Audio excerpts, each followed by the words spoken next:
네, 이 귀한 자리에 좀 여러 귀한 목사님 또 모실 수 있는 여러 목사님들이 있으셨을 텐데 참 어떻게 보면은 부족하고 또 뭐 큰 유명세가 있는 것도 아닌 저와 같은 자를 모시는 건 참 잘하신 것 같습니다. 정말 이렇게 전력을 다해 애정을 갖고 말씀을 전파해야겠다라고 각오하는 경우가 드문데, 그리고 여러분 정말 감사해요. 왜냐하면 이 외부 강사 한 명 모시는 데 있어서 얼마나 많은 배려와 얼마나 많은 손길과, 그리고 사실 제가 그 이름도 없이 빛도 없이 제가 대기실에 앉아 있고 더 뭐 간식을 주시고 이렇게 물 하나 하시는 것까지 얼마나 많은 손길과 배려가 있는지 익히 압니다. 그것에 대해서 감사를 드리고, 제가 작년에 여러분 수련회 때도 한번 갔었습니다. 근데 그때는 이제 레크레이션으로 먼저 뵙다 보니까 그놈이야 하실 거예요.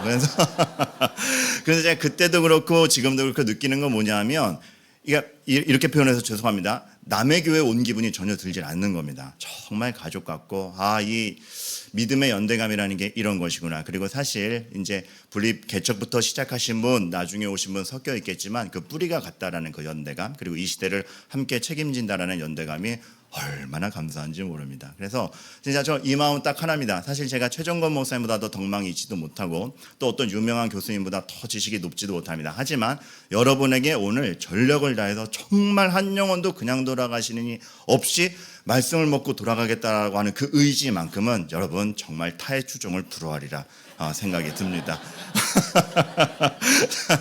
가끔 저도 그래요. 제가 말하고도 민망해요. 진심이지만 민망합니다. 네, 그래서 오늘 말씀 우리 함께 보아가도록 하겠습니다. 이제 파워포인트 화면에 띄워주시고, 여러분, 깜짝이야. 사실 이것도 제가 이거 한다 그러니까 이렇게 다 화면 맞춰주신 게 너무 감사해요. 이런 거 하나하나가 사실 다 정성인데, 최정건 목사님과는 방금 얘기했듯이 교제의 기간이 길지 않습니다. 그런데 제가 최정건 목사님을 만나자마자 마음을 다하면서 생각나는 구절이 하나 있었어요. 뭐냐면 다윗이 요나단을 만났을 때 만나자마자 즉시 마음이 연합했다 그러죠. 근데 그때 표현을 보면 니트라고 되어 있습니다. 여러분 니트 보면 날줄 시줄이 막 얽혀 있는데 하나의 옷이 되잖아요. 그 니트입니다. 이럴 수 있구나 싶고 지금도 아주 깊게 교제하고 있고 얼마나 감사한지 모릅니다. 여러분 그 연대감이 개개인의 뿐 아니라 우리 모두가 천국까지 함께 갈, 영원까지 함께 갈 그런 사이라는 걸 알고 기대감이 여러분 사이에서도 크시길 바랍니다. 그리고 그런 게 있어요. 우린 정말 천국까지 함께 갈 그런 마음이 있는 겁니다. 그 얘기인 즉슨 지금 우리의 이 시간이 일정 시간에 제한된 시간에 모인 것 같지만 이 시간을 통해서 우리가 영원을 맛볼 수 있는 시간이기를 바랍니다. 정말 그런 감동이 있게 되기를 바랍니다. 좀 이런 얘기도 거룩하게 생긴 자가 해야 감동이 있는데 이렇게 외판원처럼 생긴 사람이 와가지고 얘기하니까 감동이 있을지 모르겠어요. 하지만 제가 중요한 게 아니라 말씀이 중요한 겁니다. 주제, 그리스도는 진실로 우리를 위하시다라는 주제를 최정건 목사님 받자마자 사실 그 즉시로 본문을 정했습니다. 왜냐하면 그 하나님의 마음이 정확하게 담긴 게 시편 16편 3절이기 때문에 그렇습니다. 다윗의 입을 통해서 하신 말씀이긴 하지만 하나님의 기쁨이 어디에 있는가라고 했을 때 땅에 있는 성도들은 존귀한 자들이니 나의 모든 즐거움이 그들에게 있도다. 여러분 한번 생각해 보세요. 여러분이 즐거움을 묻어둔 게 도대체 뭡니까? 정말 내 즐거움은 이거야 하는 게 얼마나 존귀하고 나한테 귀히 여겨지는 건지 생각해 보십시오. 근데 영원한 하나님에게는 즐거움이 우리랍니다. 그 마음이 여러분 이해가 되세요? 우리의 사랑은 제한적입니다. 내 즐거움 이것만 얻으면 즐거울 것 같아 했던 것도 어느새 일시적으로 사라지는 게 우리의 사랑일 뿐인데, 그 변치 않는 영원한 사랑을 가지신 이가 즐거움을 묻어둔 게 우리라니. 그리고 땅에 있는 성도가 타락을 기본으로 하는 존재들인데 존귀하다니. 하나님이 얼마나 본인의 애정과 사랑과 은혜를 묻어둔 말씀인지 아셔야 되는 겁니다. 그래서 먼저 서원적으로 말씀드릴게, 여러분이 얼마나 귀한 존재인가 먼저 알아야 될 게, 창세기에 보면 있으라 하시니 있었고 한 게 천지 창조입니다. 그렇죠? 그런데 되게 신비한 건 뭐냐면 있으라 하니 있었고 빛이라 있으라 하니 있었고가 천지 창조인데 딱 넘어가면 사람에게만은 이게 있어요. 명하여 이르시되가 나와요. 여러분 명하여 이르시되가 아니라 빛이 있으라 하시니 빛을 만드실 수 있는 하나님이면 명하면 따르게 만들 수 있는 것도 하나님입니다. 그렇죠? 하나님은 우리를 두고 명하여 이르시되 이거는 하지 마라 하라라고 할 필요 없이 그냥 자기 말 듣게 만드실 수 있는 분이었습니다. 그러나 하나님은 우리를 그렇게 로봇으로 조종하게 만드시지 않았습니다. 무슨 얘기냐? 그만큼 우리를 존중하시며 인격적으로 대하시고 로봇으로 조종하지 않으시며 진심으로 대하시고 진심을 받는, 저는 그래서 설교 시간에 우리가 기도할 때 아멘이라는 게 너무 커요. 우리는 아멘을 외칠 수 있는 존재입니다. 강제가 아니라 억압이 아니라 주여 그럴 줄 믿습니다. 아 주여 경험해보니 맞습니다. 아 하나님 이 말씀을 보고 하나님을 보니 믿음으로 살아보니 그거 맞더이다. 아멘. 로봇처럼 조종하지 아니하시고 동행하시며 기다려주시며 은혜를 부어주시고 깨닫게 하시는 가운데 명하여 이르시되 너 내 마음 알겠니? 너를 향한 내 마음은 이건데 아 그렇다면 동행하여 가자. 물론 인간은 타락하여 그 명함을 어겼습니다. 그러면 다시 내 말을 알아들을 수 있게 내가 널 위해 죽을게. 그러면 같이 올 수 있겠니? 이게 하나님입니다. 그러면 그 하나님의 사랑이 십자가에 묻어 있다는 걸 여러분 아시기 바랍니다. 사실 오늘 준비해온 슬라이드가 많은데 슬라이드가 문제가 아니라 여러분들이 그 예수님의 마음과 하나님의 마음을 아셨으면 좋겠는 게, 예수님의 기적들을 잘 보세요. 예수님의 기적들을 잘 보면 어느 기적 하나 자기의 위용을 위해 쓰신 기적이 있습니까? 없습니다. 다 우리를 어떻게 회복시킬 것인가, 어떻게 하나님을 가리킬 것인가, 본인의 위용, 본인을 지킬 능력, 이 세상을 뒤집을 권세가 있음에도 불구하고 자신의 권세를 위해 쓰지 아니하고 다 우리를 위해서 쓰셨습니다. 그게 하나님 마음이고 그 하나님의 사랑이 몰려있는 게 십자가고, 그런 말미암은 결과가 여러분들이라는 거 알 때 여러분들 정말 우리가 믿음으로 이 자리에 서 있다라는 건 너무나 영광된 거예요. 정말 그래요. 우리가 이 자리에 믿음으로 있다라는 건 너무나 영광된 거예요. 왜 똑같은 말 2번 반복했을까요? 여러분 너무 호응이 없어서 저 혼자 신난 것 같아서. 근데 진짜 그래요. 사실 욥기를 보면 욥은 고난의 이야기 아닙니까? 그런데 욥기를 보면서도 그 하나님의 영광이 딱 드러나는 게 뭐냐면, 사실 욥은 불평해요. 사람이 무엇이기에 주께서 나를 크게 만드사 그에게 마음을 두시고 아침마다 권싱하시며 순간마다 단련하시나이까. 이게 이런 핑계가 들어있어요. 아니 내가 뭐 잘한다고 득이 돼요? 못한다고 낭비가 돼요? 아니 왜 나를 크게 보셔가지고 날 상관하시고 아침마다 참견이에요. 여러분 욥기 7장 17절 18절을 6글자로 줄여보세요. 이 말을 6글자로 줄여보세요. 내버려 두세요. 딱 그겁니다. 내버려 두세요. 우리 인생에 그런 것 같습니다. 믿어서 더 괴로워. 이게 뭐지? 이거 맞나? 왜 이런 고난이? 여러분 욥의 이 불평 같은 말씀, 왜 참견이나 마시지? 왜 내 인생을 이렇게? 자, 이거를 제가 어조만 바꿔서 사실은 이게 찬양이 될 수 있다라는 증거 하나를 딱 보여드릴게요. 사람이 뭔데 주님께서 참견이세요. 시편 8편. 사람이 무엇이간데 주께서 그를 생각하시며 인자가 무엇이기에 주께서 그를 돌보시나이까. 욥아, 왜 내가 너한테 그렇게 상관하고 참견하고 안 냅두는지 아니?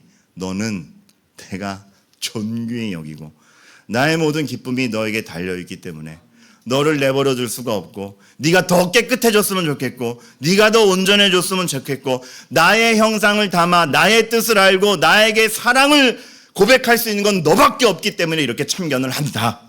욥의 불평을 계속 이어볼게요. 주께서 내게도 눈을 돌이키지 아니하시며. 이거 사춘기 소년이 얘기하는 것 같죠? 요즘 제 딸이 사춘기예요. 가끔 이런 말 합니다. 그만 봐. 주께서 내게 눈을 돌이키지 아니하시며 내가 침을 삼킨 동안도 나를 놓지 아니하시기를 어느 때까지니까. 여러분 이 불평이 사랑인 줄 아시기 바랍니다. 눈을 돌이키지 아니하시며 눈동자와 같이 너를 지킨다 라는 하나님의 고백이 너의 머리털까지도 내가 다 샌다. 여러분 하나님의 여러분을 향한 집중력이 이건 줄 아시기 바랍니다. 그리고 그냥 내버려 둘 수 없게 있으라 하시니 있는 피조물과는 형격히 다르기 때문에 냅두지 아니하시고 데리고 가시는 그 하나님의 마음을 여러분들이 아시기를 바랍니다. 그 얘기는 여러분들이 왜 또 고난주간이야? 왜 8시에 나오래? 퇴근하고 피곤해 죽겠는데 왜 최정권 목사님은 우리를 내버려 두지 않는 거야? 침상길 동안도 여러분 생각하는 거예요. 어떻게든 너무 아전인수였습니다. 자, 다시. 나 최정권 목사님 마음 맞을 거예요. 김희동 목사님 맞죠? 네, 딴청하는 것 같아서 물어봤어요. 집중하세요. 찬양하니까 피곤하죠. 5분만 더 쉬고 좀 이따가부터 다시 집중해요. 네. 사역자들이 힘듭니다. 사실 사역자도 성도가 은혜 받아야 되는데 힘들어요. 여건을 줘야 돼요. 좀 모세 보면서 이런 생각이 들어요. 모세가 이르되 오 주여 보낼 만한 자를 보내소서. 그러니까 하나님이 네가 이래서 가야지. 기적 보여주세요. 기적 이렇게 보여주지 않냐? 뱀 만들고 문둥병 냈다 닦고. 저 말 못하는데 아론 붙여줄게. 저는요 그거 보면서 웁니다. 왜냐하면 천지를 만드시니까 모세 하나 설득하고 있는 거예요. 천지를 만드시니까 모세 하나 설득하고 있는 거예요. 천지를 만드시니까 그 모세의 마음에 기다려주시며 설득하시며 하나님을 알리시며 가는 겁니다. 그 사랑이 우리에게 녹아있고 그거를 증거하시는 말씀, 나의 모든 즐거움이 그들에게 있도다. 여러분, 오늘 첫 번째 여러분의 교훈점입니다. 이러한 하나님의 시야로 여러분을 파악하세요. 이런 하나님의 시야로 여러분을 파악하세요. 하나님의 시야가 여러분에게 묻어 있습니다. 저는 어떤 사람이 여러분을 봤을 때 이랬으면 좋겠는데, 여러분 혹시 모래시계라는 드라마 기억나십니까? 물론 이제 젊은 층은 모를 수 있어요. 그러나 젊은 층도 이 대사문을 알 것 같은데, 이렇게 하면 널 가질 수 있을 거라 생각했어. 그거. 그죠? 그거 모래시계.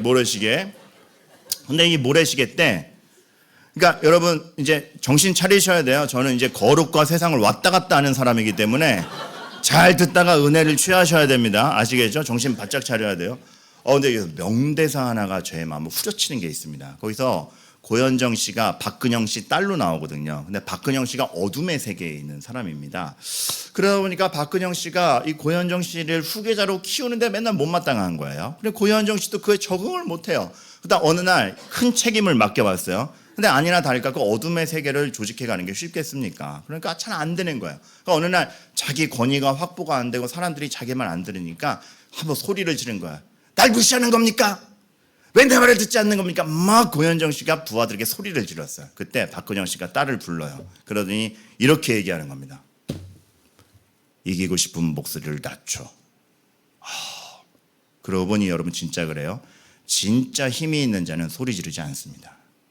여러분 학창 시절을 생각해 보세요.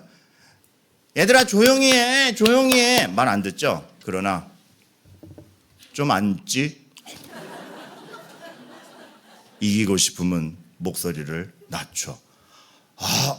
이 짧은 한 대사에 어떻게 그 행간을 다 담아낼까? 그래서 여러분 제가 말씀드리고 싶은 건, 그래서 이 대사가 멋있다가 아니라 이 대사를 듣자마자 제가 그게 궁금한 거예요. 뭐가?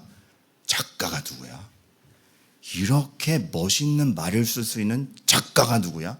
그때부터 최민수 씨를 보나 박상원 씨를 보나 고현정 씨를 보나 그 작품의 감동적인 순간마다 도대체 작가가 누구야? 여러분, 우리를 보고 우리의 창조자인 하나님을 생각하길 바랍니다. 도대체 이 사람은 뭐를 지녔길래 이래?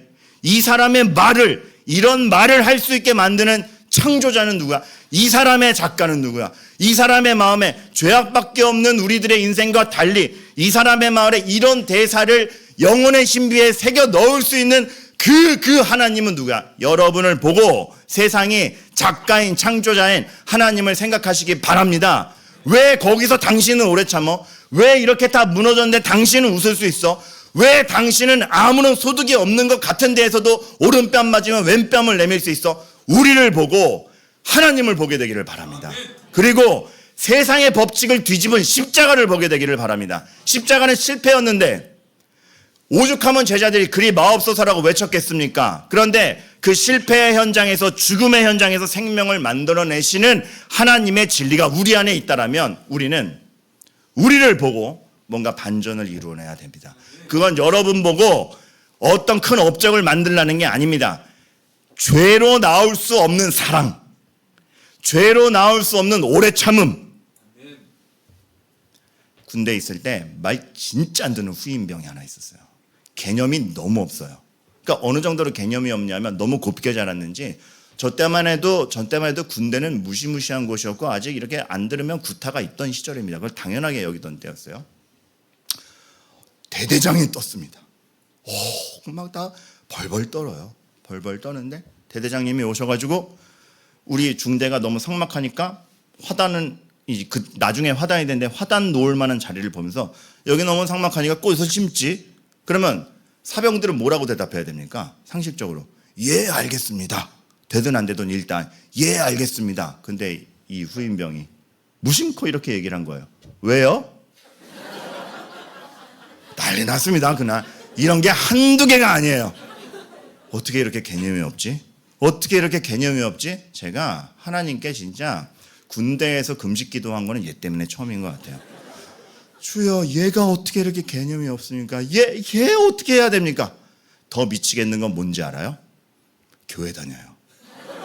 그 주일에 날 따라서 교회를 오는 거예요. 그 개념 없는 짓을 해놓고선 주일에는 어떻게 은혜를 받는지. 주여 그럼 얘도 주의 자녀이면 편하게 좀 해주세요. 얘 때문에 지금 우리 중대 난리 났습니다. 저도 너무 힘듭니다. 그런데 하나님이 저에게 주신 은혜가 있었어요. 그도 존귀한 자다. 내가 피를 흘린 건 죄를 위해서도이다. 너는 완벽했는 줄 아니? 네가 안 가지고 있는 의를 그리스도가 십자가 지고 부활하셔서 너의 의가 되어 너에게 들어가 주셨는데 너를 한 몸으로 머리와 몸으로 붙여주셨는데 그래서 네가 있는 건데 그 신학적 개념이 현실이 되니까 기도 뒤에 눈을 딱 떴는데 이 개념 없는 아이는 하나도 변하지 않았어요. 근데 제가 그리스도의 십자가를 보고 얘를 보니까 다른 거예요. 그때부터 이렇게 보이는 거예요. 개념 없는 행동을 또 해요. 얘 왜 이렇게 개념이 없지? 어떻게 이렇게 뇌가 없는 것처럼 행동할까? 하나님이 얘는 뇌를 창조하지 않으셨구나. 하나님 얘한테는 개념을 주지 않으셨구나. 내가 얘의 개념이 되어줘야지. 그래서 제가 얘 개념 없는 자리마다 가서 제가 몰매 맞고 개념이 되어주고 생각 없는 자리에 가서 내가 생각이 되어주고 저는 가진 모멸을 당했죠. 기쁜 겁니다. 왜요? 제가 입은 은혜가 그거고 우리는 그런 의미에서 비상식적으로 행동하는 겁니다. 그러니 신비한 게 뭐냐면 박 병장님은 왜 그렇게 하십니까? 라는 따지는 후임병들이 생기는 거야. 그러면서 하는 말이 박 병장님이 그럴 수 있는 근거는 뭡니까? 십자가 얘기하는 겁니다. 우리를 보고 내가 멋있어가 아니라 나를 그렇게 만드신 하나님을 보여줘야 됩니다. 그 하나님 우리 거 다 묻어두셨어요. 그래서 제가 아까 욥기 얘기했지만 여러분 이제 제가 왜 자꾸 욥기 예를 드냐면 여러분에게 고난과 욥 이런 개념들 십자가가 비극으로 다가오지 않고 물론 슬픔입니다. 그 슬픔 뒤에 하나님이 얼마나 큰 비밀을 감춰두셨는지 보게 하기 위함이에요. 욥기 1장에서 보면 제가 정말 가슴을 치며 탄복하는 구절 중에 하나가 사탄과 논쟁을 하지 않습니까? 그리고 하나님이 내 말이 맞다라는 걸 확언하고 들어가시는데 본인이 직접 사탄을 압제해버리면 게임 끝입니다. 사탄이 어떻게 하나님을 이겨요? 내가 옳다. 단번에 이길 수 있는데 하나님은 그 증명을 하는데 내 종 욥을 주의하여 보았느냐로 가요. 하나님은 자기를 증명하는데 욥을 통해서 증명하세요. 그만큼 여러분이 귀한 겁니다. 하나님은 그만큼 여러분에게 위엄을 묻어두신 겁니다. 욥의 친구들과의 논쟁이 계속 얘기해요. 욥의 친구들은 얘기해줘. 잘못이 있으니 고난이 오지. 욥은 대답합니다. 아닌데. 그 논쟁이 계속이에요. 잘못이 있으니 고난이 온다라는 일반적 원칙은 있지만 그게 전부는 아닙니다. 이미 어그러진 세상 모두가 죄 가운데 있는 동안에 하나님의 섭리와 여러 가지 하나님의 그 다양한 섭리 가운데 반드시 잘못이 있어야만 고난이 오지 않고 죽음을 통해서도 생명을 만드신 하나님은 우리도 고난을 겪게 하시면서 완성해 가십니다. 친구들은 몰랐던 거죠. 욥은 의아하죠. 아닌데. 그래서 하나님이 나타나시는 거 아닙니까? 그래서 하나님이 하시는 것이 결국 누가 맞았고 누가 틀렸다가 아니라 우리의 생각 틀, 우리가 조건이라고 생각하는 거, 잘하면 복 받고 잘못하면 안 되고 라는 틀을 넘어서서 하나님 자녀로 살아가는 게 뭐냐? 그 하나님의 자녀가 얼마나 멋있냐? 그 하나님의 자녀들은 까닭이 없어도 고난이 와도 하나님의 그 의지와 하나님의 은혜 가운데 완성돼 갈 수 있느냐? 그래서 욥에게 고난의 개념이 바뀌죠. 우리는 고난이라는 걸 안 당하고 싶어 합니다. 그러나 욥기를 읽으면 고난을 맞닥뜨릴 수 있는 존재로 바뀌죠. 우리가 생각하는 인과관계를 넘어서서 하나님은 일을 하고 계시고 그 안에 있는 우리. 그렇기 때문에 이제부터 고난이 비극이 아닌 게 되는, 이게 어디까지 가냐면 십자가라는 최악의 비극이 생명의 길이 되는 것까지 우리를 쫙 인도하는 겁니다. 여러분의 삶도 그런 줄 압니다. 그만큼 여러분은 크다. 그만큼 여러분은 세상에 휘둘리지 않게 하나님이 데려가고 계신다. 그것을 위해 십자가가 있고 십자가가 여러분을 보장한다. 여러분, 십자가는 단지 개념이 아니라 여러분의 삶의 모든 모순 가운데에서 이 모순을 뛰어넘는 실력과 은혜와 삶의 행간을 하나님이 주시고 말 것이다. 까닭이 주어져서만 살아가는 인간이 아니라 까닭 없이 정말 은혜로 십자가로 살아가는 인간, 그 존귀함이 우리에게 있다. 자, 여러분들 그럼 내일부터 당장 짜증나는 일이 있을 때 반응 달리 하시기 바랍니다. 이게 여러분에게 무슨 믿음을 갖고 업적을 세우세요가 아니고 당장 한번 정말 내 맘대로 안 되는 현실에서 씩 웃을 수 있는가 부터 시작하는 겁니다. 대단한 거 원하지 않아요. 에베소서 나중에 읽어봐요. 빌립보서 읽어봐요. 바울이 그 광대한 영원의 하나님을 얘기한 다음에 그 믿음과 그 예정과 그 본질을 다 얘기한 다음에 나중에 적용으로 딱 넘어오면, 그러니 이 하나님의 위대한 은혜가 너희들에게 묻어 있으니 혁혁한 공로를 세우라, 이렇게 얘기 안 합니다. 뭐라 그래요? 친절해라, 관용을 베풀라, 남을 너보다 낮게 여겨라. 근데 우리 그거 안 되잖아요. 굉장히 큰일인 겁니다. 그건 어떤 의미에선 잘해요. 남을 나보다 낮게 여기고. 시옷 받침인데 지읒 받침으로는 잘하죠. 이게 안 돼요. 하나님이 그걸 행하게 하시는 겁니다. 요셉이 총리가 되어서만 하나님의 영광이 아니었죠. 억울하게 자신이 의도하지도 않은 삶에 이끌려 가는데도 악에게 넘어가지 않았다가 큰 거고, 저는 욥의 성공이 총리가 되었다가 욥의 성공이 아니라 총리가 되어 모든 권력을 갖췄는데도 복수하지 않았다 해서 영광이 오는 겁니다. 형들에게 복수했다면 욥은 총리가 되어도 실패였습니다. 그러나 하나님이 전혀 다른 존재로 만들어 가시는 거죠. 그래서 이 말씀 나오는 거예요. 그 위대한 증명을 사람을 통해 하신다는 거. 내 종 욥을 주의하여 보았느냐. 똑같은 말 돌려드립니다. 하나님은 지금도 말씀하시는 겁니다. 내 종 다함교회 성도를 네가 주의하여 보았느냐. 그들이 믿음으로 이 시대 이 땅에 서 있다. 기독교 인구가 감소한다고, 인구가 준다고, 뭐가 어쩌다고, 경기가 안 좋다고, 내 종 다함교회 성도들을 보았느냐, 주의하여 보았느냐, 까닭 없이 믿음으로 살고 있는 그들을 보았느냐. 그들을 통하여 난 역사하고 난 그들을 포기하지 아니하며 십자가를 보며 오늘도 정말 이를 갈며 살아가는 그들의 부르짖음과 비명에 나는 응답할 것이다. 하나님의 응답이에요. 사실 여러분, 믿음으로 살아간다는 게 얼마나 어렵습니까? 그러니까 일상이란 찬양도 했지만 일상 유지하는 거 어려워요. 지금 제가 여기서 원수를 사랑하라, 여러분 뭐라 그러시겠어요? 아멘. 그죠? 원수를 사랑하라, 아멘. 예배 끝나자마자 나갔는데 원수가 나타나면 이가 갈리죠. 이가 갈리죠. 제가 되게 창피했었어요. 수요 예배가 끝나고, 수요 예배 때 제가 한 설교에 제가 감동을 받아가지고 울고 끝났어요. 제 딸도 있었어요. 집에 가요. 제 뒤에 태우고 가요. 근데 주차장을 나오자마자, 주차장 나오는데 원래 주차장 입구 앞에서는 좀 조심해야 될 거 아닙니까? 나오는데 그냥 쉥 지나가는 차가 있는 거예요. 그래가지고 아이씨, 운전을 어떻게 하는 거야, 이씨. 제 딸이 얘기했습니다. 하여튼 교회 안에서만 거룩하지. 정확한 워딩은 아닌데 그런 취지로 얘기했습니다. 교회에서만 웃지.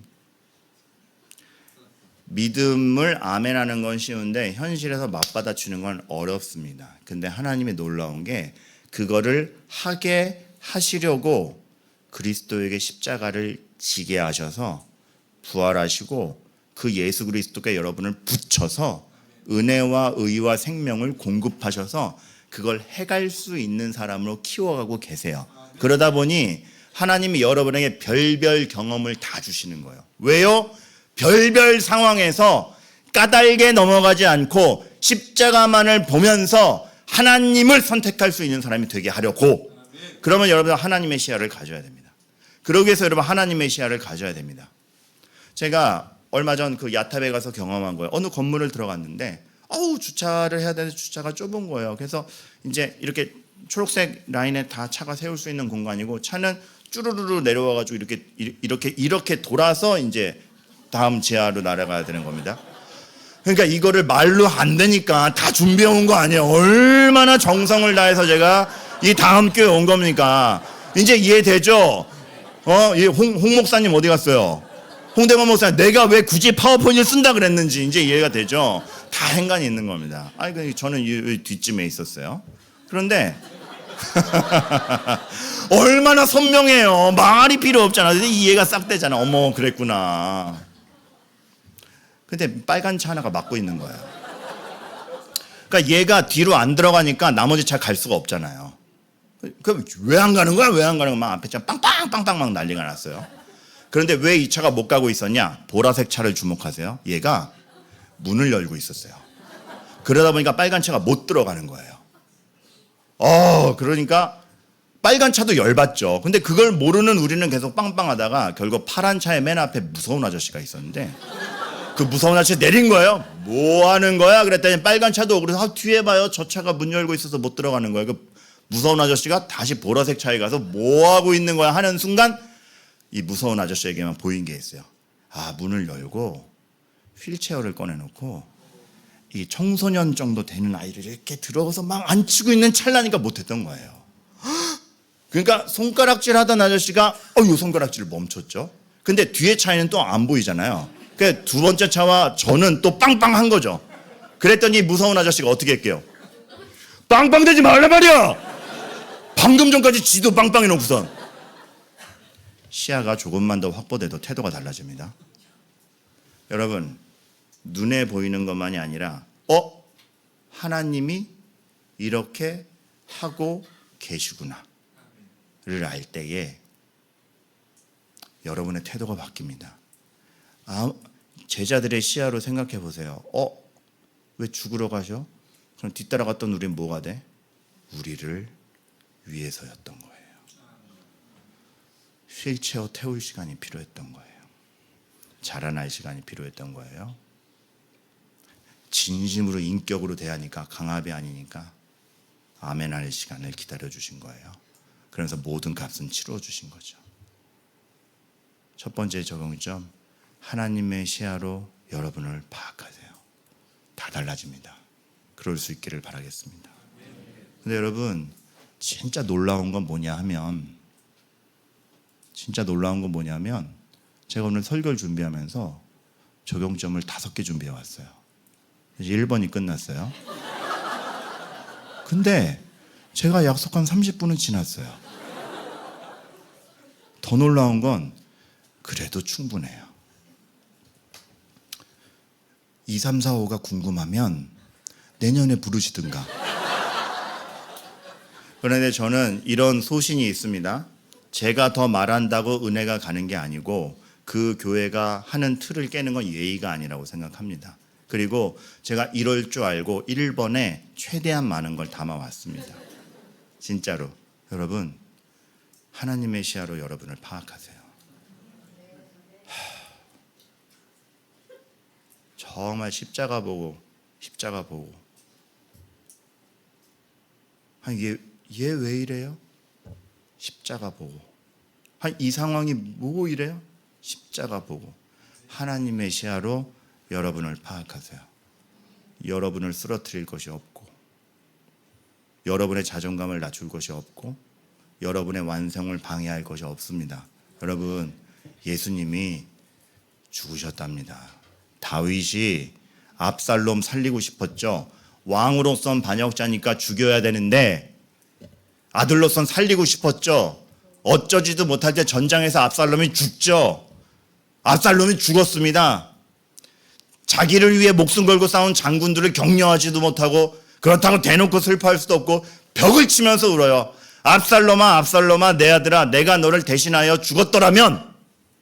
근데 예수님은 그 정도가 아닙니다. 내가 너를 대신하여 죽었다면이라고 우는 게 아니고 대신 죽으신 겁니다. 다윗이 예수님이 얼마나 부럽겠어요. 예수님은 정말 좋겠습니다. 대신 죽으실 수 있으셔서 예수님의 답은 이겁니다. 내가 얼마나 기쁘게 이 길을 가는지 아느냐? 이렇게까지 해서라도 살리고 싶은 너희가 그런 존재인 걸 아느냐? 그런데 무엇에 휘둘리고 있단 말인가? 여러분, 십자가 하나만 보고서도 여러분의 역사하시는 하나님을 정말로 정말로 실감하시고 체감하시기를 바랍니다. 그리스도는 진실로 우리를 위하신다. 진짜입니다. 저는 오늘 그 은혜가 여러분에게 있기를 진심을 담아 주님의 이름으로 축원합니다.